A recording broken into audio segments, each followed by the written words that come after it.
Hi dear student, मैं रामकिरण पनिका आप सभी का आर के पनिका एजुकेटर में स्वागत करते हैं। तो जैसा कि आप जानते हैं, हम अभी कक्षा 9वीं का गणित विषय पढ़ रहे हैं और हम अभी फर्स्ट चैप्टर को देख रहे हैं जिसका नाम है संख्या पद्धति नंबर सिस्टम, है ना। तो यहाँ पे ये जो हमारा वीडियो लेक्चर है ना, ये 11वां वीडियो लेक्चर है, ठीक है। इससे पहले के लेक्चरों में हमने क्या किया है, हमने देखा संख्याओं के बारे में, है ना। फिर इसके बाद हमने उन संख्याओं को नंबर लाइन पे कैसे रिप्रेजेंट करते हैं ये देखा, है ना। हम लगभग सारे नंबर्स को संख्या रेखा पर रिप्रेजेंट करना सीख लिए हैं, है ना। अगर हम यहाँ पे आपसे एक बात कहें कि आप इस नंबर को नंबर लाइन पे रिप्रेजेंट करके बताइए, तो क्या आपने ऐसे नंबर को नंबर लाइन पे रिप्रेजेंट करना सीखा है? तो आप कहेंगे नहीं सर, हमने इस तरह के नंबर को नंबर लाइन पे रिप्रेजेंट करना सीखा, है ना। ऐसे नंबर जो होते हैं उनको सीखा, पॉइंट में भी जो नंबर होते हैं उनको भी हमने सीख लिया, है ना। और यहाँ पे रूट के अंदर अगर पॉइंट में नंबर है तो उसको भी हमने नंबर लाइन पे रिप्रेजेंट करना सीख लिया, है ना। भिन्न में है तब भी हमने रिप्रेजेंट करना सीख लिया है। और अगर इस तरह का नंबर है उसको भी हमने नंबर लाइन पे रिप्रेजेंट करना सीख लिया है ना। और हमने ये भी सीखा कि दो परिमेय संख्याओं के बीच में, है ना, कैसे परिमेय संख्या निकालते हैं ना, ये भी सीखा। तो बात हम इसकी करें अगर कि क्या हम इस नंबर को नंबर लाइन पे रिप्रेजेंट कर सकते हैं, तो आज हम थोड़ा इसी चीज़ को देखते हैं, है ना। 5-10 मिनट जो भी टाइम लगेगा। फिर इसके बाद आज हम देखेंगे डेसिमल के बारे में, ठीक है। क्या देखेंगे? दशमलव के बारे में, ठीक। डेसिमल के बारे में देखेंगे या कहें कि दशमलव के बारे में जानेंगे, ठीक है। फिर हम अपने नेक्स्ट वीडियो में एग्जाम्पल को सोल्व करेंगे और साथ के साथ जो हमारा प्रश्नावली 1.3 है उसके क्वेश्चन को सोल्व करेंगे, ठीक है। तो चलिए हम देखते हैं कि क्या हम इसको नंबर लाइन पे रिप्रेजेंट कर पाएंगे या फिर नहीं। तो हम इसके लिए एक पेज लेते हैं, देखिए यहाँ पे कि क्या हम रूट के अंदर अगर ऋणात्मक संख्या है कोई भी, तो क्या हम उसको नंबर लाइन पे रिप्रेजेंट कर सकते हैं, ये चीज़ हम यहाँ पे देखेंगे, ठीक है। तो चलिए देखिए, जैसे आपको ये याद ही होगा कि हम √2 को किस प्रकार नंबर लाइन पे रिप्रेजेंट करते थे।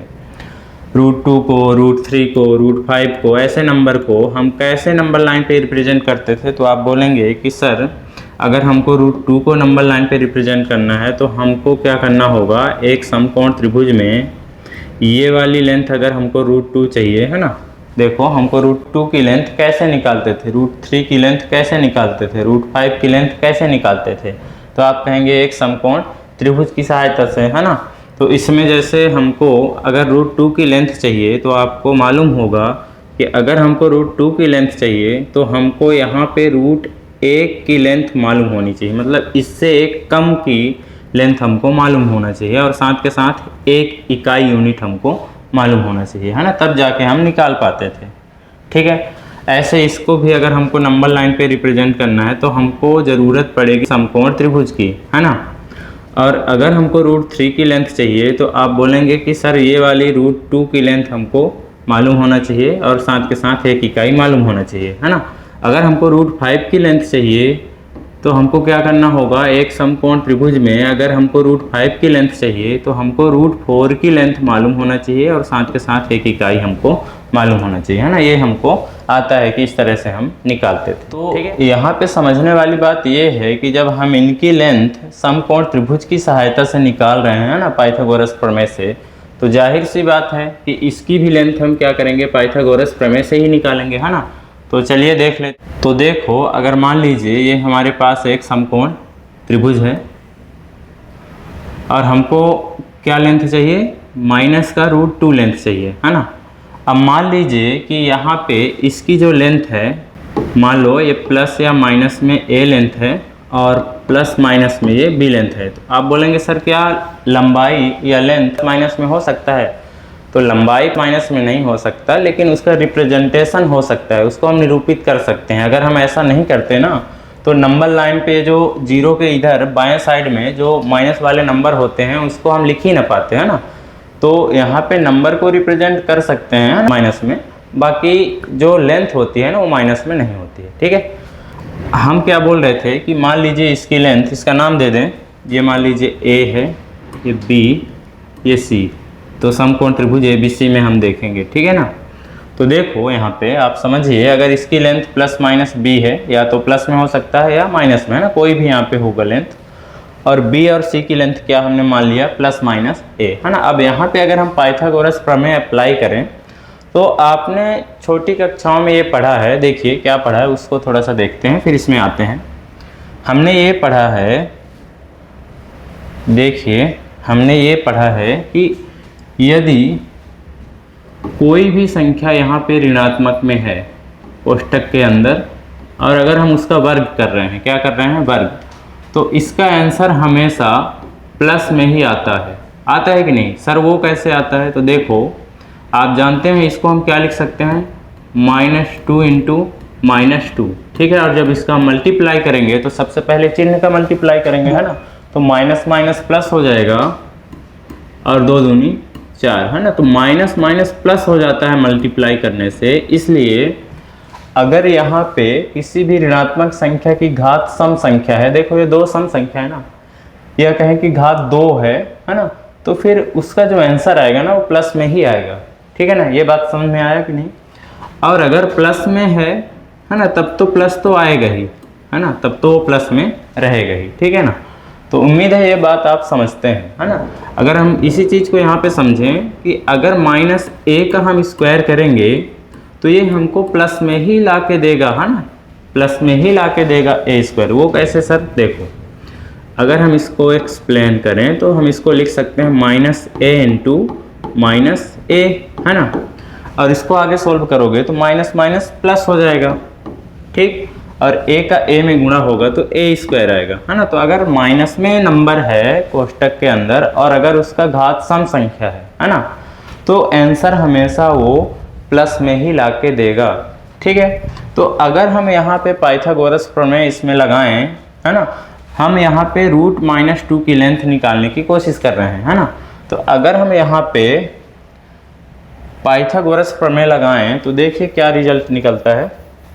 तो देखिए आप जानते हैं पाइथागोरस प्रमेय क्या होता है, तो आप बोलेंगे सर कर्ण का स्क्वायर बराबर लंब का स्क्वायर प्लस आधार का स्क्वायर होता है ना, ये होता है।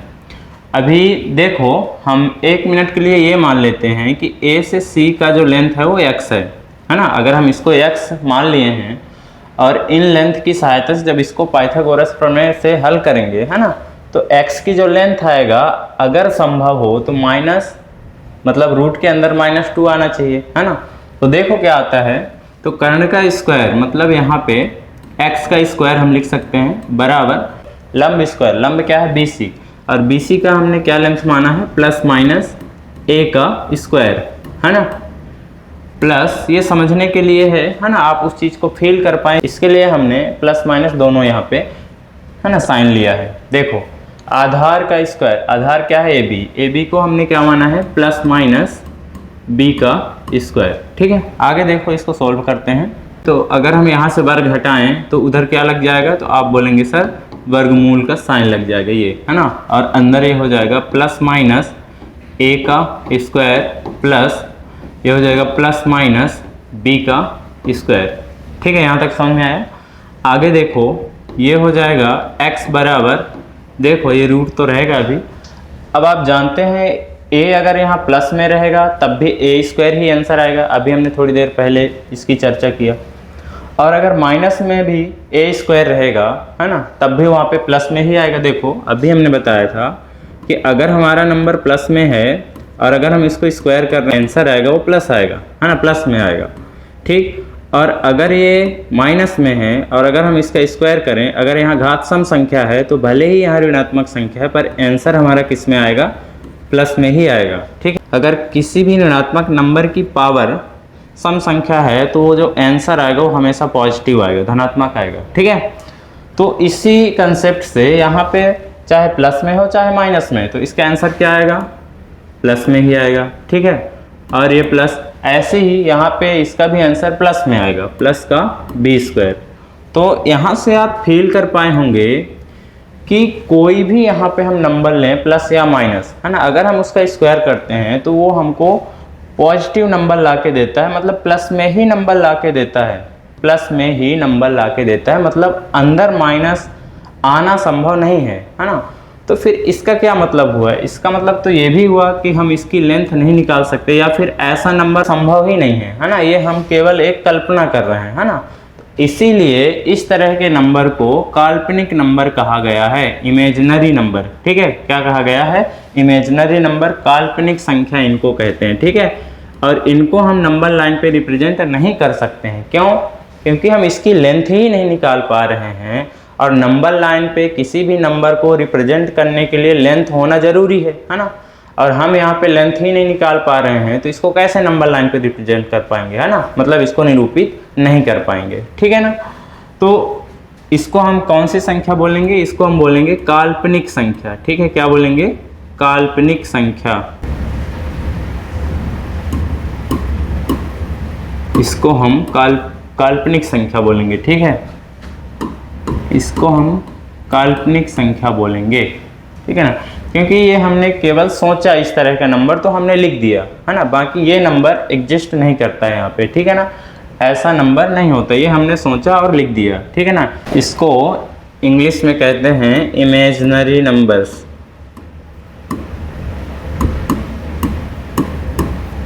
Imaginary numbers. ठीक है, हमने इसका इमेजिन किया और लिख दिया। ठीक है, इमेजिनरी नंबर। ठीक है, काल्पनिक संख्याएं। ठीक, उम्मीद है आप इस चीज़ को समझ पाए होंगे कि अगर रूट के अंदर माइनस वाले नंबर हैं, है ना, कोई भी नंबर है माइनस वाले नंबर, तो वो हमने सोचा और लिख दिया, है ना, इसको हम इमेजिनरी नंबर बोलते हैं या फिर काल्पनिक संख्या कहते हैं। हमने कल्पना किया और लिख दिया, है ना।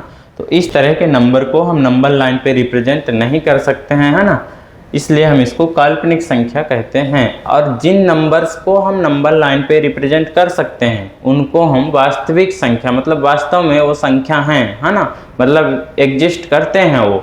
और ये एग्जिस्ट ही नहीं करता, ये नंबर है ही नहीं, ये हमने सोचा और लिख दिया, है ना, ये ऐसा है इसका। और जो भी नंबर हम नंबर लाइन पे रिप्रेजेंट कर सकते हैं वो हमारा वास्तविक संख्या होता है ना। अगर हम किसी भी नंबर को नंबर लाइन पे रिप्रेजेंट कर सकते हैं तो वो सारे के सारे नंबर क्या होंगे? वास्तविक संख्या होंगे। तो यहाँ से सुंदर सा परिभाषा भी बन गया वास्तविक संख्या का, है ना। आप खुद से बना सकते हैं और लिख सकते हैं, है ना, कि ऐसी संख्याएं जिनको हम नंबर लाइन पे प्रदर्शित कर सकते हैं, निरूपित कर सकते हैं, उनको क्या बोलेंगे? उनको क्या बोलेंगे? आप बोलेंगे वास्तविक संख्याएं बोलेंगे, है ना। ठीक है, तो उम्मीद है आप समझ पाए होंगे इस चीज़ को। अब देखिए आगे हम समझते हैं डेसिमल के बारे में। ठीक है,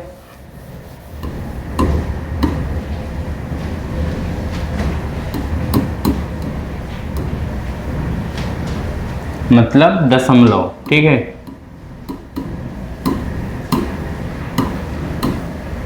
देखो आपने देखा होगा नंबर कुछ इस तरह से पॉइंट में नंबर, जैसे इस तरह के नंबर की पॉइंट के बाद, है ना, कुछ डिजिट के बाद वो रुक जाते हैं, है ना। ऐसे और नंबर का एग्जांपल आप ले सकते हो, है ना, है ना। कुछ डिजिट के बाद, मतलब पॉइंट के कुछ डिजिट के बाद, कुछ अंक के बाद नंबर रुक जाते हैं, है ना। ऐसे पॉइंट वाले नंबर आप देखे होंगे।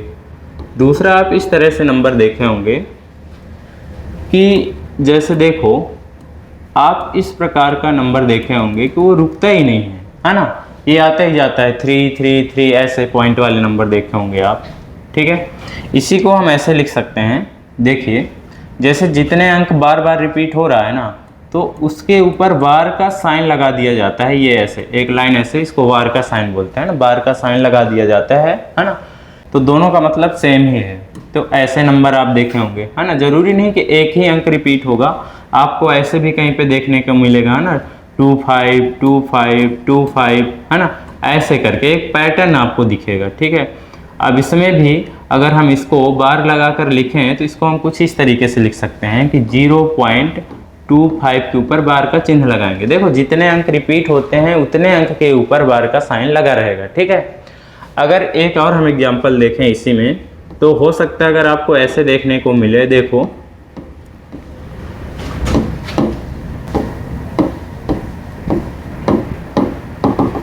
ऐसे देखने को मिले, है ना। इसमें आप ध्यान से देखिएगा, इसमें कौन सा अंक रिपीट हो रहा है? देखो इसमें 3 अंक रिपीट हो रहे हैं। कौन सा? 3 5 5 3 5 5 3 5 5 3 5 5, ऐसे पैटर्न बना है ना। ये 2 रिपीट नहीं हो रहा है ना। तो जब हम इसको वार लगा करके लिखेंगे तो किस तरह से लिखेंगे, तो इसको हम कुछ इस तरीके से लिखेंगे 0 पॉइंट, ये 2 तो रहेगा लेकिन 355 रिपीट हो रहा है ना, तो 355 के ऊपर वार का चिन्ह लगेगा, 2 के ऊपर नहीं, है ना। तो ऐसे भी दशमलव वाले नंबर आप देखे होंगे, ठीक है।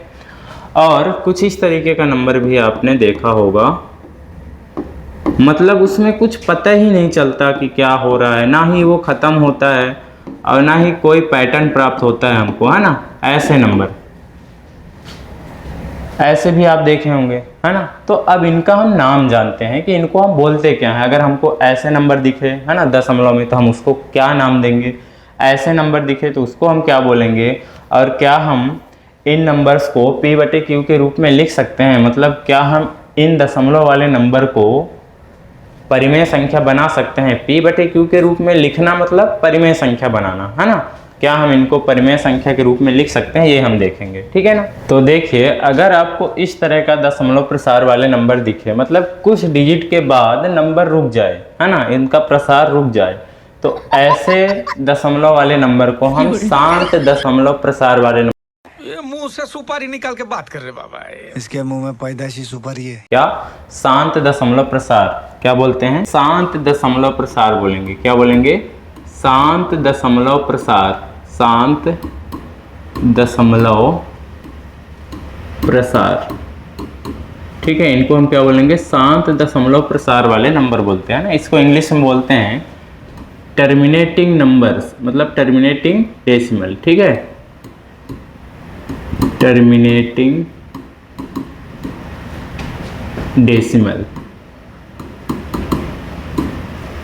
ये याद रखें, ठीक है। मतलब ये पॉइंट के कुछ डिजिट के बाद नंबर टर्मिनेट हो जाते हैं, रुक जाते हैं। टर्मिनेट मतलब रुक जाना, ठीक है, इसलिए इनको हम क्या बोलते हैं, शांत दशमलव प्रसार।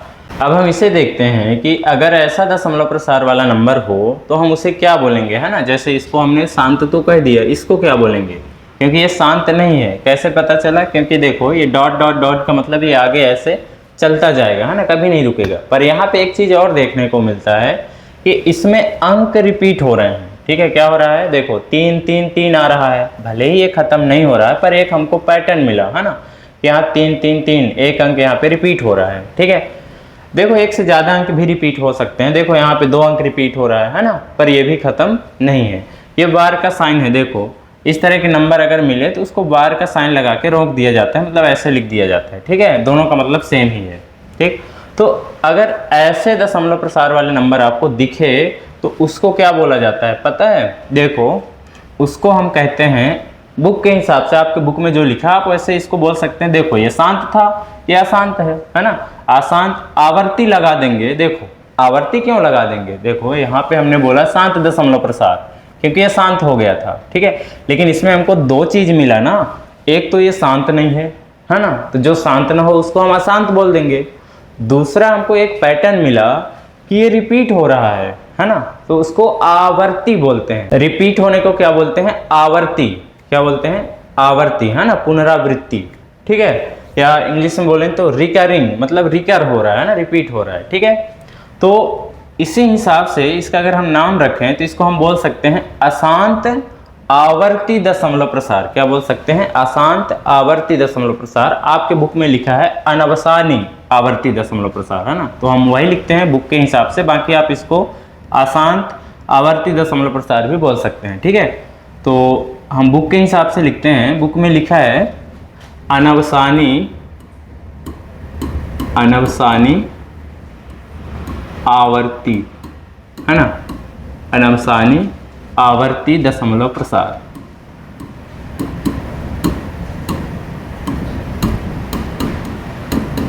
इसको इंग्लिश में हम बोलेंगे नॉन टर्मिनेटिंग, क्योंकि ये टर्मिनेट नहीं हो रहा है, मतलब रुक नहीं रहा है, तो हम बोलेंगे नॉन टर्मिनेटिंग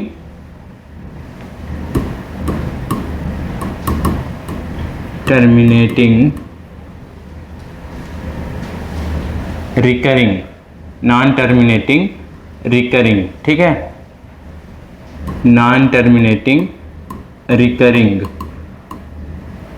रिकरिंग क्या बोलेंगे, देखो रिकरिंग का मतलब रिपीट होना, है ना, मतलब कि नॉन टर्मिनेटिंग, मतलब ये रुक नहीं रहा है पर रिकर हो रहा है, मतलब रिपीट हो रहा है, ठीक है। तो इसको इंग्लिश में बोलेंगे नॉन टर्मिनेटिंग बट रिकरिंग होना था, पर आपके बुक में क्या लिखा है, नॉन टर्मिनेटिंग रिकरिंग, मतलब ऐसे भी लिखा जाता है, ठीक है ना। अब देखो आगे इसको समझते हैं, इसको हम क्या बोलेंगे।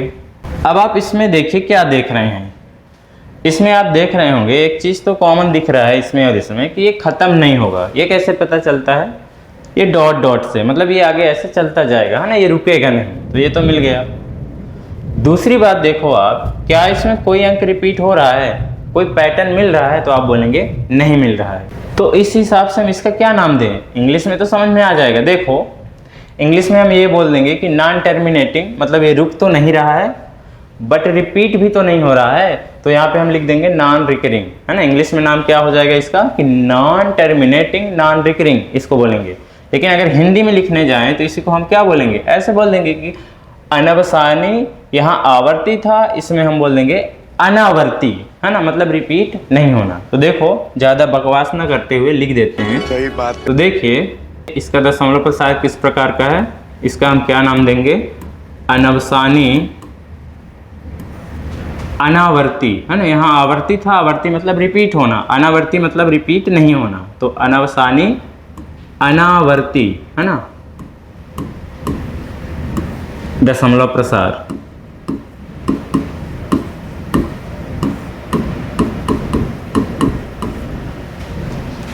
और इसको इंग्लिश में क्या लिखेंगे, यहाँ लिख देते हैं कि नॉन टर्मिनेटिंग,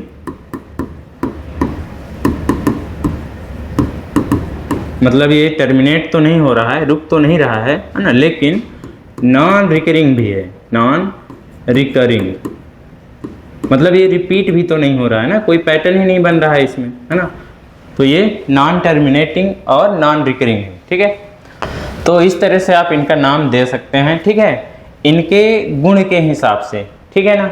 अब हम ये देखते हैं कि हम इसमें से किस प्रकार के दशमलव वाले नंबर को हम p/q के रूप में लिख सकते हैं, मतलब इनमें से हम किसे p/q के रूप में लिख सकते हैं और किसे नहीं लिख सकते, ठीक है। अब ये देखते हैं, ठीक, तो चलिए देखते हैं। तो हम यहाँ पे सबसे पहले देखते हैं कि शांत दशमलव प्रसार वाले नंबर को क्या हम p/q के रूप में लिख सकते हैं। तो इसको लिखना बहुत आसान है, ठीक है।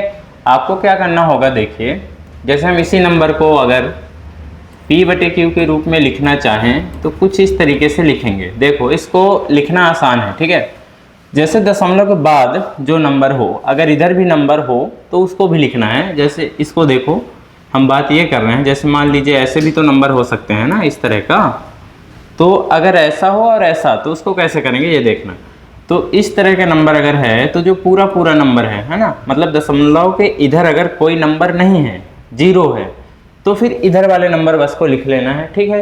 फिर एक बटे ऐसे करना है, और इसके बाद इस दशमलव के लिए क्या करोगे आप, 1 करोगे, और दशमलव के बाद जितने अंक हो उतने 0 कर देना है 1 के आगे, ठीक है। तो ये हो गया ना p/q के रूप में। तो इस तरह से हमको लिखना है ना। इसको देखो, इसको हम क्या करेंगे, जैसे इसमें अब दशमलव इधर नंबर भी है ना, इसमें 0 था इसलिए 0 को नहीं लिखा हमने, यहाँ पे 0 को लिखने का कोई सेंस भी नहीं है ना। तो यहाँ पे इसको लिखेंगे, ये हो जाएगा 3 6 4, है ना, पूरा नंबर लिखना है, दशमलव को ना लिखते हुए, ठीक है। फिर बटे करना है, और इस दशमलव के लिए क्या करेंगे 1, और दशमलव के बाद जितने अंक उतने 0 कर देना है ना। तो इसको p/q के रूप में लिखना बहुत ही आसान है ना, आप ऐसे कर लेंगे। इसको देखिए, इसको आप कैसे करेंगे, जैसे अगर लिखा 0.3 तो इसको आप कैसे बदलेंगे, आप बोलेंगे सर हम 3 लिख देंगे, क्योंकि दशमलव के इधर नंबर तो है नहीं, है ना, 0 लिखें या ना लिखें। आप दशमलव के लिए 1 कर देंगे, और 1 अंक है दशमलव के बाद, इसलिए 1 0 कर देंगे, है ना। तो ये हो गया, है ना, मतलब इसका हमने p/q का रूप जो है ऐसे लिख दिया, ठीक है। और देखिए इसको कैसे लिखेंगे, तो आप बोलेंगे सर हम इसको कुछ इस तरीके से लिख सकते हैं। जैसे देखिए, इसे अगर हम p/q के रूप में लिखना चाहें तो आप जानते हैं कि दशमलव इधर कोई डिजिट तो है नहीं, है ना, 0 है। तो इसको छोड़ के जो नंबर है उनको लिख दीजिए, तो ये हो जाएगा 4 6 3 8 ऐसे लिख दीजिए। फिर बटे करिए, और दशमलव के लिए 1 लिखिए, और दशमलव के बाद जितने अंक है उतने, तो यहाँ पे 4 जीरो कर देना है। ठीक है, ऐसे करना है। तो बहुत ही आसान है शांत दशमलव प्रसार वाले नंबर को P/Q के रूप में लिखना, बहुत ही आसान है। ठीक है, उम्मीद है आपको समझ में आया होगा। आप कमेंट सेक्शन में क्या करिएगा, एक नंबर लिखिए और इसको आप P/Q के रूप में लिख के कमेंट करिएगा। ठीक है ना, तो इसे लिखिए और इसे आपको क्या करना है, P/Q के रूप में लिखना है ना। इस दशमलव प्रसार वाले नंबर को P/Q के रूप में आपको लिख के कमेंट करना है कमेंट सेक्शन में। ठीक है, आगे देखिए, यहाँ पे कुछ बेसिक चीज़ें आप समझिए पहले जो हम बताने वाले हैं, फिर इसके बाद हम देखते हैं कि अगर अशांत दशमलव प्रसार वाले नंबर है तो उसको हम कैसे P/Q के रूप में लिखेंगे, फिर हम इस पर आते हैं। ठीक है, अभी आप यहाँ पे कुछ चीज़ें हम बताएंगे, उसको समझिएगा। ठीक है, यहाँ पे हम कुछ चीज़ सीखते हैं, इसके बाद हम अशांत आवर्ती दशमलव प्रसार वाले नंबर को कैसे P/Q के रूप में लिखेंगे वो सीखेंगे। ठीक है, क्योंकि आपको वैसे जो हम बताने वाले हैं वो आता होगा, पर शायद भूल गया हो तो यहाँ पे आप रिवीजन कर लीजिए। चीज़ है, आप देखते जाइएगा। देखो, यहाँ पे हम ये सीखेंगे कि अगर हम किसी दशमलव वाले नंबर को, है ना, 10 से 100 से 1000 से, मतलब 1 हो और उसके आगे 0 हो, ऐसे वाले नंबर से अगर हम उसको गुणा कर रहे हैं किसी दशमलव वाले नंबर को, है ना, तो वहाँ से हमको क्या सीखने को मिलेगा ये ध्यान में रखना है। ठीक है, और वो हमेशा आपके मन में चलता रहना चाहिए। ठीक है, क्या बोला हमने, हम यहाँ पे क्या सीखेंगे कि अगर हम किसी दशमलव वाले नंबर को, है ना, 10, 100, 1000 या फिर लाख, ऐसे वाले नंबर, मतलब 1 हो और 0 हो, इस तरह के नंबर से जब हम उसको गुणा करेंगे तो क्या होता है ये समझना है। ठीक है, तो देखिए, गुणा भी और भाग भी देखेंगे। ठीक है, तो पहले गुणा देखते हैं। ठीक है, जैसे मान लीजिए ये हमारे पास एक नंबर है।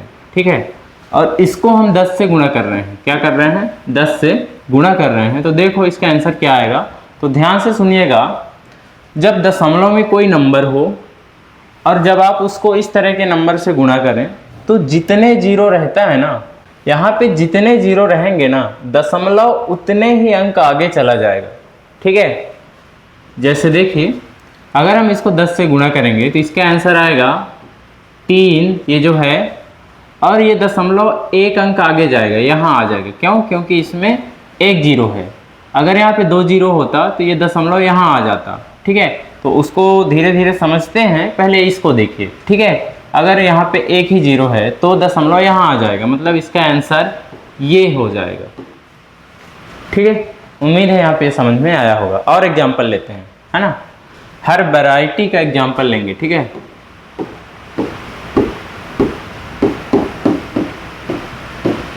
अब इससे हम इसको गुणा करते हैं। ठीक है, जो भी यहाँ पे सीखने को मिलता है ध्यान से समझ के हमेशा याद रखिए वो चीज़। ठीक है, देखो, अब यहाँ पे जब हम इसको गुणा करेंगे ना, तो देखो इसमें कितने 0 हैं, आप बोलेंगे सर 3 0। अब ये जो दशमलव है ना, 3 अंक आगे जाएगा, है ना, क्योंकि जितने 0 उतने ही अंक आगे जाता है ना। अभी तो हमने बोला कि जितने 0 उतने ही अंक आगे ले जाना है दशमलव को, है ना, गुणा के टाइम पे। तो अब ये दशमलव जो है 3 अंक आगे चला जाएगा। अब यहाँ पे नंबर मतलब है ही नहीं, कहने का मतलब ये है कि ये दशमलव अगर इस तरह से जाता है कि उधर फिर नंबर बचे ही ना। जैसे इसमें देखो नंबर बचा था, 5 बचा था ना, दशमलव यहाँ आया था, लेकिन ये वाला दशमलव यहाँ आ रहा है और इसके बाद, है ना, कोई नंबर नहीं है, तो फिर हम दशमलव को नहीं लिखते हैं। ठीक है, देखिए इसका आंसर क्या आ जाएगा, ये जो है ना, ये पूरा लिख देंगे, वही हमारा आंसर होगा। ठीक है, ये ऐसे, क्योंकि यहाँ दशमलव लगाने का कोई मतलब ही नहीं, क्योंकि दशमलव तो यहीं गया ना, क्योंकि यहाँ पे 3 0 है ना, और 3 0 होने के कारण ये दशमलव 3 अंक आगे जाएगा। ये पहला अंक, ये दूसरा अंक, ये तीसरा अंक, ऐसे गिनते हैं। ठीक है, तो ये दशमलव यहाँ जाएगा, यहाँ जाने का मतलब यहाँ। अब इधर इसके बाद नंबर नहीं है, तो अगर ऐसा स्थिति आता है कि बाद में नंबर हो ही ना, तो फिर दशमलव लगाने का कोई मतलब नहीं, मतलब दशमलव नहीं लगाना है। एक और एग्जांपल देखिए तो समझ जाएंगे आप। जैसे मान लीजिए हमारे पास इस तरह का नंबर हो, ठीक है, और इसको हम इससे गुणा करें। ठीक है, इसी तरह का एक एग्जांपल और है, फिर नेक्स्ट एग्जांपल लेंगे जो, तो कुछ और सीखने को मिलेगा, है ना। धीरे धीरे चीज़ों को सीखते हैं, और हर एक टाइप का जो भी यहाँ पे सीखो ध्यान में होना चाहिए, ये बेसिक चीज़ें हैं, ठीक है। तो देखो आप यहाँ पे देख रहे होंगे कि इसमें भी 3 जीरो है ना, मतलब इसको हम 3 जीरो वाले नंबर से गुणा कर रहे हैं और यहाँ दशमलव के बाद 3 ही अंक है, तो ये दशमलव यहाँ चला जाएगा, मतलब दशमलव नंबर के पार चला गया जितने भी नंबर थे। तो अगर ऐसा होता है तो फिर दशमलव नहीं लगाना है, इस चीज़ को ध्यान रखें, ठीक है, एकदम फिक्स हो, क्योंकि नेक्स्ट एग्जाम्पल में कुछ और सीखने को मिलेगा। मतलब ऐसा फिक्स हो कि अगर यहाँ 3 जीरो तो दशमलव के बाद 3 ही अंक हो, है ना, तब दशमलव नहीं लगाना है। जैसे यहाँ पे हम 4 जीरो वाले नंबर से गुणा करते हैं इसको, अगर इसमें दशमलव के बाद 4 डिजिट होता तो उसमें भी दशमलव खत्म हो जाता, ठीक है। उम्मीद है समझ में आया होगा। अब देखिए दूसरे टाइप का एग्जाम्पल, जैसे ये हमारे पास एक नंबर है, अगर हम इसको 10,000 से गुणा करें, क्या करें, 10,000 से गुणा करें। पहले हम इसको 1,000 से ही करते हैं, फिर 10,000 से बाद में करेंगे, यहाँ कुछ सीखने को मिलेगा उसके लिए है, ठीक है। तो अभी भी हम इसको अगर 1,000 से गुणा करें तो इसमें 1,000 में 3 जीरो होते हैं, मतलब यहाँ पे देखो ये दशमलव 3 अंक आगे जाएगा ना, क्योंकि जितने जीरो उतने ही अंक आगे जाता है दशमलव। तो आप सोचेंगे सर यहाँ तो 2 ही अंक है, तीसरा कहाँ से लाएंगे, पड़ोस के घर से। यहाँ पे देखो तो 2 ही अंक है ना, और हमको ले जाना है इस दशमलव को 3 अंक के बाद। क्यों? क्योंकि यहाँ 3 जीरो वाले नंबर से हम इस दशमलव वाले नंबर को गुणा कर रहे हैं।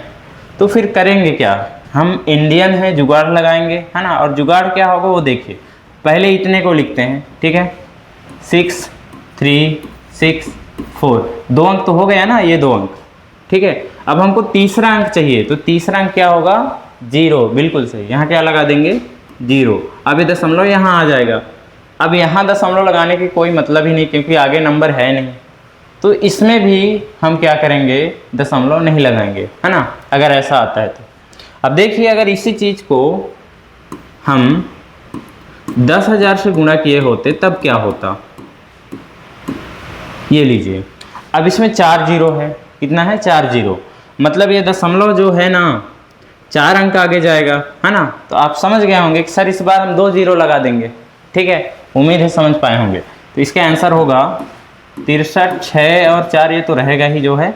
अब हमको 2 अंक की कमी थी ना, क्योंकि यहाँ पे 2 अंक तो है इसमें 2 जीरो के लिए, लेकिन इन 2 जीरो के लिए इधर अंक नहीं है, तो इन्हीं दोनों को यहाँ उठा के पटक देंगे ना, और क्या, ये इसका राइट आंसर हो जाएगा, ठीक है। ऐसे करना है। एक और एग्जांपल ऐसे लेते हैं, फिर देखते हैं भाग को, ठीक है। तो देखिए मान लीजिए हमारे पास है, ठीक है, एक नंबर। अब इसको हम गुणा कर रहे हैं इससे 1 लाख से। 1 लाख में पता है ना 5 जीरो होते हैं, ठीक है। तो चलिए देखिए, जब हम इसे सॉल्व करेंगे, इसका आंसर हमको चाहिए, तो क्या करेंगे, आप समझ गए हैं कि दशमलव वाले नंबर को ये 0 0 वाले नंबर से गुणा किया जा रहा है। तो यहाँ पे इसमें 5 जीरो हैं और यहाँ पे 1 ही अंक है, और ये दशमलव 5 अंक आगे जाएगा, है ना। मतलब कितने जीरो और हमको चाहिए, यहाँ से 4 जीरो, ठीक है, क्योंकि 1 अंक तो है ना।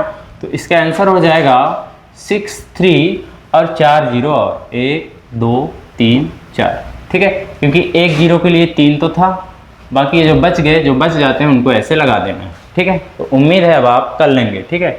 एक और एग्जाम्पल देखते हैं, 0303, इसको हम करते हैं 100 से गुणा, ठीक है। तो अब देखिए इसका आंसर क्या होगा, अब आप समझ गए होंगे। देखो यहाँ इधर 0 है ना, तो 0 को लिखने की जरूरत नहीं है शुरुआत में, खाली ये पूरा नंबर लिख दो, है ना, जो कि है 303, ये तो लिख दिए। अब दशमलव कहाँ जाएगा, देखो इसमें कितने जीरो हैं, आप बोलेंगे सर 2 जीरो, तो मतलब ये दशमलव 2 अंक बाद जाएगा ना, मतलब यहाँ आएगा, 1 अंक छोड़ के, है ना, यहाँ आ जाएगा। ये इसका राइट आंसर है, ठीक। तो उम्मीद है जब दशमलव वाले नंबर को ऐसे नंबर से गुणा करेंगे तो उसका आंसर आसानी से ला पाएंगे, ठीक है। अब हम देखते हैं भाग, ठीक है। क्या करते हैं, भाग इसका उल्टा प्रोसेस है। कैसे? उल्टा प्रोसेस ये है कि जैसे दशमलव जो रहता था ना, गुणा में आगे की ओर जाता था, जितने जीरो उतने ही अंक। अब भाग में क्या करेंगे, उतने ही अंक पीछे की ओर जाएंगे, है ना। अब यहाँ देखो मजे की बात यह है कि गुणा में क्या होता था कि अगर यहाँ अंक खत्म हो जाता था ना तो दशमलव हम नहीं लगाते थे। जैसे एक एग्जांपल देखिए, हमने देखा था अभी इधर, देखिए हमने इस प्रीवियस पेज में देखा था, ये देखो ये वाला एग्जांपल को देखो, आप ध्यान से देखिए। इसमें क्या था कि जितने जीरो उतने ही अंक था दशमलव के बाद, तो यहाँ दशमलव खत्म हो गया था। और ये क्यों खत्म हो गया था? क्योंकि हम गुणा कर रहे थे। तो भाग में नहीं करना है ऐसे, भाग में दशमलव लगाना है। अभी देखेंगे ना कैसे, ठीक है। भाग में जीरो लगाना है, इस चीज़ को याद रखिए। और दशमलव पीछे की ओर जाता है भाग में, है ना, आगे की ओर नहीं। गुणा में आगे की ओर और भाग में पीछे की ओर। तो चलिए देख लेते हैं, यहाँ डांस करने की टाइम नहीं है, ठीक है। देखो देख ही लेते हैं इस पेज में, देखो। तो देखो जैसे मान लीजिए यहाँ पे यही नंबर है और इसको हम 100 से भाग कर रहे हैं, ठीक है। क्या कर रहे हैं? 100 से अगर भाग कर रहे हैं तो देखिए क्या होगा। हमने अभी बोला कि गुणा में दशमलव आगे की ओर जाता है, जितने जीरो उतने ही अंक आगे, उतने ही डिजिट आगे। भाग में इसका उल्टा है, जितने जीरो ये दशमलव उतने ही अंक इधर आएगा, ठीक है। तो देखो, देख रहे हैं कि नहीं? आप बोलेंगे सर देख रहे हैं। और हमने ये भी बोला कि अगर इधर नंबर नहीं बचता तो भाग में दशमलव लगाना है। गुणा में नहीं बचता था तो नहीं लगाते थे, पर इसमें लगाना है। कैसे लगाना है वो देखिए। अब यहाँ पे क्या है? 2 जीरो और दशमलव के बाद इधर ये एक ही जीरो है, मतलब 2 जीरो है तो 2 अंक इधर जाएगा, तो 1 अंक तो ये हो गया, 1 जीरो और आ जाएगा, ठीक है। देखो यहाँ पे करते हैं इस चीज़ को, आंसर लाते हैं। तो इसका आंसर होगा 2 जीरो ये आ गया, एक ये और एक अपने से ले लिए, ठीक है। और इधर जो नंबर है उसको पहले लिखो, फिर यहाँ पॉइंट लगाना है, पॉइंट को नहीं छोड़ना है भाग में, ठीक है। उम्मीद है समझ में आया होगा। आप यहाँ पे खुद से सुंदर दिखाने के लिए 1 जीरो और लगा सकते हैं, ठीक है। मेकअप कर दीजिए ऐसे। आगे देखिए और चीज़ों को समझते हैं। अगर हम इसको 10 से भाग करें, ये गुणा हमारे आदत में हो गया क्या? देखो अगर हम इसको 10 से भाग करें, ठीक है, तो आप समझ गए होंगे कि ये 0.1 अंक मतलब यहाँ पे आएगा। बिल्कुल सही। तो इसका राइट आंसर हो जाएगा कुछ इस तरीके का, ठीक है। तो उम्मीद है आप भाग भी अच्छे से समझ पाए होंगे, ठीक है ना। अब हम कुछ और चीज़ सीखते हैं कि दशमलव के साथ हम और क्या सीख सकते हैं जो हमको काम आएगा आगे, ठीक है। देखिए अगर कोई दशमलव में ऐसे नंबर लिखा है इस तरह से, तो हम इसको तोड़ के कैसे लिख सकते हैं, हम ये सीखेंगे यहाँ पे, ठीक है। आपको ये लिखना आना चाहिए। अगर ऐसा लिखा है तो इसको तोड़ के कैसे लिख सकते हैं ये देखना, ठीक है। देखो दशमलव के इधर वाला जो नंबर होता है ना वो पूर्णांक होता है, मतलब पूरा पूरा नंबर होता है, ठीक है। तो इसको अलग कर देंगे और इसको अलग, कैसे देखना। इसको हम इस तरह से लिख सकते हैं, ये जो पूरा अंक है ना पूर्णांक, इसको ऐसे, फिर प्लस लगा देंगे और इसको जो पॉइंट में नंबर इधर है उसको ऐसे लिखेंगे 0.05 ऐसे करके लिखेंगे। क्योंकि जब हम इसको ऐड करेंगे ना तो याद रखिएगा इकाई इकाई से जुड़ता है, और इसमें इकाई ये नहीं है, इकाई ये है, ठीक है। दशमलव के इधर इकाई वाला नंबर शुरू होता है, ठीक है। आपको याद है कि नहीं? देखो आप इकाई दहाई पहचानते हैं कि नहीं, इस चीज़ को भी सीख लीजिए। देखिए अगर ऐसे नंबर है, ठीक है, तो आपसे कोई पूछे कि इसमें इकाई अंक क्या है, तो आप बोलेंगे सर 6। गलत जवाब। देखो कैसे, आप ये वाले 6 को बोले हैं इसलिए गलत जवाब। आंसर सही है 6, पर ये वाला 6 नहीं, ये वाला 6 है इकाई, ये इकाई है, ठीक है। इस नंबर में ये है इकाई अंक, ये दहाई, ये सैकड़ा। तो याद रखें अगर कोई दशमलव वाला नंबर है तो यहाँ से इकाई दहाई शुरू होता है ऐसे, ठीक है, यहाँ से नहीं। इस चीज़ को याद रखें, ठीक है। तो चलिए आगे देखते हैं और कोई नंबर ले लेते हैं। जैसे मान लीजिए इस तरह का नंबर है ऐसे, इसको हम कैसे लिख सकते हैं? आप बोलेंगे इसे हम लिख सकते हैं 6 + 0.5, ठीक है। उम्मीद है समझ में आया होगा। और थोड़ा सा इसको एडवांस करते हैं। देखिए मान लीजिए अगर ऐसे नंबर है तो इसको हम कैसे लिखेंगे? तो आप बोलेंगे सर 6 + 0.35 ऐसे लिख देंगे, ठीक है। हाँ ठीक है। अब देखो इसके साथ आगे हम और क्या कर सकते हैं वो समझिएगा, ठीक है। अभी थोड़ी देर पहले हमने शांत दशमलव प्रसार वाले नंबर को क्या किया था, P/Q के रूप में लिखा था। तो उसी की सहायता लेकर यहाँ पे इसको हम ऐसे लिख सकते हैं, देखो इसको हम लिख सकते हैं 6 प्लस, इसको क्या लिख सकते हो, इस चीज़ को आप क्या लिख सकते हो, आप बोलेंगे सर ऐसे हम इसको लिख सकते हैं, ये दशमलव के लिए 1 और 2 0, ऐसे ही तो हम दशमलव वाले नंबर को P/Q के रूप में लिखते थे ना, शांत दशमलव वाले नंबर को, ठीक है। तो ऐसे हम यहाँ पे इसको लिख देंगे 35/100, ऐसे लिख सकते हैं, ठीक है। और इसको हम सही बटे के रूप में भी लिख सकते हैं, ठीक है, और सॉल्व करके। पर अभी इतना ही आप समझिए। तो उम्मीद है ये चीज़ें आपको समझ में आया होगा, ठीक है। अब हम क्या करते हैं, हम ये देखते हैं कि किसी भी अशांत आवर्ती दशमलव प्रसार वाले नंबर को कैसे P/Q के रूप में लिखते हैं, इस चीज़ को आप देखते हैं। एक ही एग्जाम्पल देखेंगे, बाकी के एग्जाम्पल हम नेक्स्ट वीडियो में करेंगे, है ना। और अपने जो प्रश्नावली 1.3 से पहले एग्जाम्पल है ना, उनको लेकर समझेंगे, तो हमारा एग्जाम्पल भी सॉल्व हो जाएगा, है ना, और समझ में भी आ जाएगा। तो एक एग्जाम्पल देख लेते हैं। अगर आपको समझ में आ जाता है तो उसी से रिलेटेड जो और एग्जाम्पल है बुक में, उसको आप सॉल्व करिएगा ना, प्रश्नावली में भी है, तो वहाँ से भी उठाकर आप उससे सॉल्व कर सकते हैं, ठीक है। तो देखिए हम एक नंबर लेते हैं, मान लीजिए हमारे पास एक नंबर है 0.3333 ऐसे, ठीक है, ये हमारे पास एक नंबर है। हम इसको ऐसे भी लिख सकते हैं, बार लगा के, है ना, 0.3 के ऊपर बार का साइन लगा देंगे ऐसे, है ना। ये चीज़ अभी हमने थोड़ी देर पहले आपको बताया था, ठीक है। तो इस चीज़ को ऐसे लिख सकते हैं। अब यहाँ पे हमको इसको करना क्या है, P/Q के रूप में लिखना है। तो इसका कुछ स्टेप होता है, जैसे अभी हमने परिमेय मतलब शांत दशमलव प्रसार वाले को देखा तो बहुत आसान था, इसको बदलना आसान है। अगर शांत दशमलव प्रसार वाला यहाँ पे नंबर है तो उसको P/Q के रूप में लिखना आसान है, लेकिन इसके कुछ स्टेप हैं, है ना, उसी स्टेप को आपको समझना है। तो ध्यान दीजिएगा यहाँ पे, ठीक है, इधर उधर नहीं करिएगा। तो देखिए इसके हल करने के कुछ स्टेप हैं, उस चीज़ को आप यहाँ पे समझिएगा, ठीक है। क्या स्टेप है, देखो सबसे पहले हम क्या करेंगे, जो भी नंबर हमको दिया रहेगा उसको x मान लेंगे। क्या करेंगे, x मान लेंगे, मतलब उसको x के बराबर दिखा देंगे। मतलब कि इस तरह से देखो हम लिखेंगे माने है ना, तो माना लिख देते हैं, ठीक है। माना कि ये x के बराबर है 0.3333 ऐसे, ये x के बराबर है। अब जाहिर सी बात है, जब हमने इसको x के बराबर मान लिया तो जो मान आएगा x के बराबर ही आएगा, मतलब जो P/Q के रूप वाला नंबर आएगा वो x के बराबर ही आएगा। नहीं आसान में, देखो अगर हम इसको x के बराबर मान लिए तो जो हमारा आंसर आएगा, मतलब जो P/Q के रूप वाली संख्या आएगा वो x के बराबर ही आएगा, ठीक है। तो देखो कैसे आगे समझ जाएंगे। अब इस चीज़ को ध्यान रखिएगा, दूसरा स्टेप, पहले इसको आप समीकरण 1 नाम दे दीजिए तो आसान रहेगा, ऐसे ही करना है स्टेप, ठीक है। अब आप ये देखिएगा कि जो हमको ये संख्या दिया है ना अशांत आवर्ती वाला, उसमें कितने अंक रिपीट हो रहे हैं।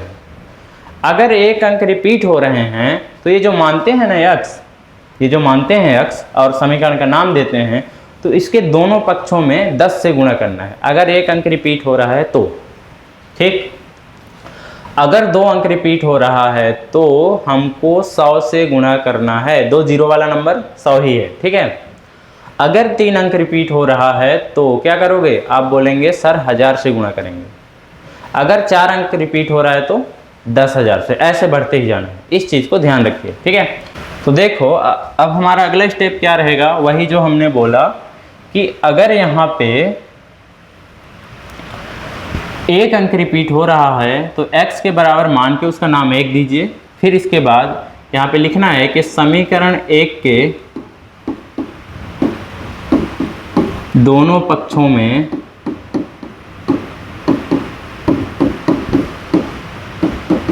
10 से गुणा करने पर, 10 से गुणा करने पर, ये जो इतना लंबा लाइन लिखा है ना, इसके जगह पे आप ऐसे भी कर सकते थे केवल कि समीकरण 1 गुणे समीकरण 1 गुणे 10 ऐसे करके दिखा सकते थे, अपना काम आगे कर सकते थे, ठीक है। पर हमने किया क्या है, हिंदी में लिख दिया ताकि आप समझ पाएँ, ठीक है। बाद में ऐसे ही करेंगे, ठीक है ना। अब ये मत पूछना कि सर 10 से ही क्यों किए हैं। अरे भाई अभी तो बताया कि एक अंक रिपीट हो रहा है ना यहाँ पे 3 3 3, इसलिए 10 से। 2 अंक होते तो 100 से, ठीक है ना। अरे दोनों पक्ष का मतलब देखो, अगर कोई समीकरण है ना तो बराबर उस साइड को एक पक्ष बोला जाता है, इस साइड को एक पक्ष, है ना। उम्मीद इतना तो समझते हो यार, ठीक है। आगे देखो यहाँ पे तो 10 से गुणा कर देते हैं, तो इधर हो जाएगा ये 10 गुणे x बराबर, इसमें भी 10 से गुणा कर दीजिए तो 10 गुणे 0.3333 ऐसे ये आता जाएगा, ठीक है। आगे देखो अगला स्टेप, देखिए जब हम इसमें 10 से गुणा करेंगे तो ये हो जाएगा 10x बराबर। अब यहाँ पे देखिए, अभी हमने आपको सिखाया था कि अगर किसी दशमलव वाले नंबर को हम 10, 100, 1000 ऐसे वाले नंबर से गुणा करते हैं तो जो हमारा दशमलव होता है वो एक अंक आगे शिफ्ट हो जाता है। एक अंक कब आगे शिफ्ट होगा, अगर हम उसको 10 से गुणा कर रहे हैं, अगर एक 0 वाले नंबर से गुणा कर रहे हैं तो। अगर 100 से गुणा करते हैं तो कितने अंक आगे जाता है, दशमलव, 2 अंक, ठीक है। यहाँ पे देखो इस दशमलव वाले नंबर को हम क्या कर रहे हैं, 10 से गुणा कर रहे हैं, तो आप समझ गए होंगे कि ये जो दशमलव है ये यहाँ आ जाएगा, एक अंक आगे शिफ्ट हो जाएगा कि नहीं। तो आप कहेंगे हो जाएगा, क्यों, क्योंकि इसमें एक 0 है तो एक अंक आगे जाएगा। तो इसको जब हम गुणा करेंगे तो ये हो जाएगा 3 दशमलव, देखो ये दशमलव यहाँ चला गया है ना, 3 3 3 3। अब आप बोलेंगे कि सर जब ये दशमलव आगे चला गया, यहाँ पे 4 3 था तो यहाँ पे अभी भी 4 3 क्यों लिखे हैं, एक तो इधर आ गया ना, यही सोच रहे हैं क्या। तो देखिए ये डॉट डॉट डॉट का मतलब ये कभी ख़त्म नहीं होगा, डॉट डॉट डॉट का मतलब ये कभी ख़त्म नहीं होगा। अनंत में से आप कुछ भी निकाल लीजिए, अनंत ही बचेगा, है ना। अगर आपके पास इनफाइनाइट रुपीज़ है तो इसमें से आप 10 रुपये निकालेंगे तब भी इनफाइनाइट ही बचेगा, ठीक है। तो इस चीज़ को ध्यान रखें, ज़्यादा सोचने की ज़रूरत नहीं है, बस इस कंसेप्ट को याद रखें, ठीक है। अब देखो हमने ये भी सीखा था कि हम किसी भी नंबर को 2 टुकड़ों में, जैसे दशमलव वाला नंबर है तो 2 टुकड़ों में कैसे लिखेंगे, ये पूरा पूरा पहले फिर प्लस, है ना। अब यहाँ पे लिखेंगे 0.3, यही ना बच्चा, इसको ऐसे लिखेंगे। तो ठीक उसी तरीके से इसको अब हम तोड़ेंगे, और ऐसा इसलिए किया जाता है। देखो अब आपके मन में ये भी सवाल उठना चाहिए कि सर यहाँ पे गुणा क्यों करते हैं 10 से। तो गुणा इसलिए करते हैं ताकि देखो ये जो स्टेप बनेगा ना यहाँ पे, इस स्टेप में इसके जैसे नंबर बन जाना चाहिए, है ना। हमको बनाना ही है इस स्टेप में इसके जैसे, ताकि हम उसके जगह पे x लिख सकें। आप देखते जाइएगा, ठीक है। और जब एग्जाम्पल लेंगे ना तो बहुत ही अच्छे से आप समझ पाएंगे, ठीक है। देखो ये हो जाएगा 10x बराबर, इसको हम तोड़ के लिखेंगे, क्या करेंगे, तोड़ के। तो तोड़ के कैसे लिख सकते हैं, तो इसको हम लिखेंगे 3, ये जो पूरा पूरा है, प्लस यहाँ हो जाएगा 0.3333 ऐसे डॉट डॉट डॉट, ऐसे लिख सकते हैं कि नहीं। आप बोलेंगे सर लिख सकते हैं, ठीक है। अब यहाँ पे हमने ऐसा क्यों किया, देखो आपको भी ऐसा ही करना है। यहाँ पे ये जो लिखा है ना वही चीज़ यहाँ पे लिखा है, मतलब, और ये x के बराबर है, मतलब हम यहाँ पे x लिख सकते हैं अब, है ना। तो यही बनाने के चक्कर में ऐसा लिखना ही है आपको, ठीक है।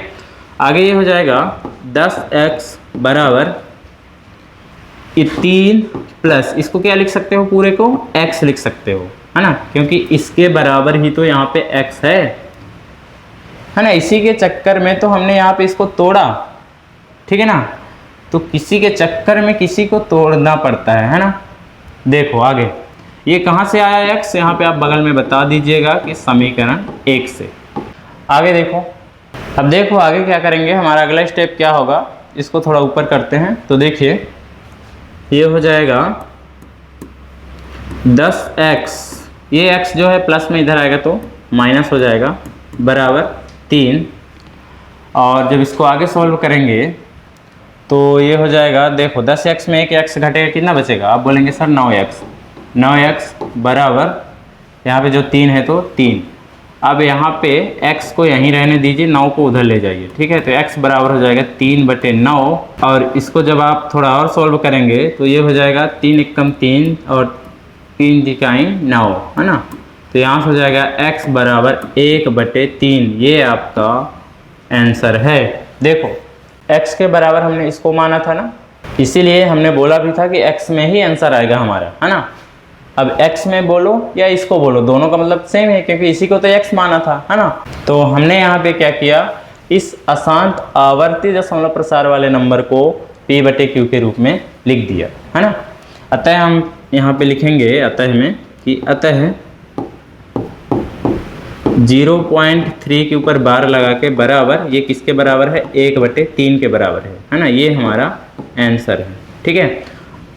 आपको अगर प्रैक्टिकली चेक करना हो ना तो 1 को 3 से भाग करके देखिएगा कि दशमलव के बाद ये 3 3 3 3 3 आता ही जाएगा, ठीक है ना। अगर चेक करना हो तो आप कर लीजिएगा या फिर मोबाइल से कर लीजिएगा। 1 को 3 से भाग करके देखिएगा, पॉइंट में दिखाएगा, 3 3 3 करके कुछ पॉइंट में दिखाएगा, ठीक है। ऐसे तो उम्मीद है आपको समझ में आया होगा। इस तरह से हम चीज़ों को करते हैं, ठीक है। यहाँ पे अगर यहाँ पे समझ में नहीं आया है आपको तो हम नेक्स्ट वीडियो में बहुत सारे एग्जाम्पल लेंगे इसका, ठीक है। क्योंकि देखो इससे पहले जो छोटी छोटी चीज़ें बताया ना उसके चक्कर में टाइम ज़्यादा चला गया, तो यहाँ पे आप नहीं बता सकते, ठीक है ना। क्योंकि अपने पास कंटेंट बहुत है और कितना डिलीवर करना है बहुत सोच समझ के करना पड़ता है, ठीक है ना। तो ठीक है, इसको आप देखिएगा, नहीं तो हम नेक्स्ट जो वीडियो हमारा होगा, है ना, उसमें तो बहुत सारे एग्जाम्पल ऐसे लेंगे और हमारे बुक का जो एग्जाम्पल है उसको सॉल्व करेंगे, जो प्रश्नावली के सवाल है उसको सॉल्व करेंगे, ठीक है। तो आप चैनल से जुड़े रहेंगे तभी तो सर इसके लिए क्या करना होगा, आप चैनल को सब्सक्राइब कर लीजिए। जैसे यहाँ से हम वीडियो अपलोड करेंगे तो आपके पास तुरंत नोटिफिकेशन पहुँच जाएगा, है ना। तो आप देख लीजिएगा, ठीक। तो आप कर लीजिए, सब्सक्राइब कर लीजिए, ठीक है। तो आपको ये वीडियो कैसा लगा आप वीडियो के कमेंट सेक्शन में ज़रूर बताएं और वीडियो देखने के लिए थैंक्स।